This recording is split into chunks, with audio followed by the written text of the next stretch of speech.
मी एवढ्या लेखकांशी बोलतो. प्रत्येकाचं एक म्हणणं असतं, की माझ्या घरच्यांनीच माझं पुस्तक वाचलेलं नाहीये. हां. तुमच्या बाबतीत काय झालंय? नाही, नाही वाचलं. माझ्या घरच्यांनी वाचलं. आणि काय अनुभव होते त्यांचे? म्हणजे रिएक्शन्स काय आल्या त्यांच्या?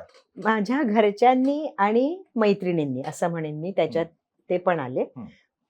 तर मैत्रिणींना खरं तर यातल्या काही गोष्टीच माहिती होत्या. कारण मी मूळ पुण्याची आहे, मैत्रिणी पुण्यात आहेत. हो. आणि मी आता मुंबईत येऊन इतकी वर्ष होऊन गेली. त्यामुळे माझ्या day to day film career मधल्या गोष्टी त्यांना फारशा माहित नाहीत. म्हणजे लहानपणच्या सगळ्या गोष्टी त्यांना माहिती आहेत हो. किंवा माझ्या बोलण्यातनं कधी आल्या तर. परंतु त्यामुळे त्यांना त्याच्यात खूप नाविन्य होतं. तू म्हणजे हो असं झालं, तुला हे पण भेटले, असं एक औत्सुक्य त्यांना खूप होतं पुस्तक वाचताना. त्यामुळे त्या सगळ्यांना खूप कौतुक वाटलं या गोष्टीचं.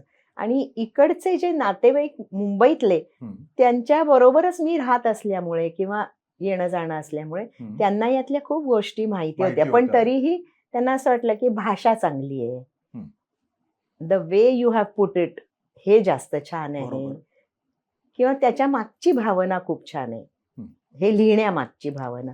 असं सगळे वेगवेगळे हे होते, मला मत वेगवेगळी आली. हे झालं फ्रेंड्स अँड फॅमिलीचं. हो. जनरल वाचकांकडनं काय फीडबॅक आहे तुम्हाला? जनरल वाचकांनी पण असंच सांगितलं की इतकं सगळं असतं तुमच्या म्हणजे सिंगर्सच्या ह्याच्यात, इतक्या गोष्टी असू शकतात मागे घडणाऱ्या. म्हणजे सगळं तर मी काही लिहिलंय असं नाहीये, परंतु तरी सुद्धा म्हणजे रेकॉर्डिंग सेक्शन कसं असतो, अमकं कसं असतं, मग त्याच्यामध्ये असं झालं तेच. तर त्या लोकांना ना खूप औत्सुक्य असतं. फिल्म इंडस्ट्रीच असं नाही, म्युझिक इंडस्ट्री बद्दल पण.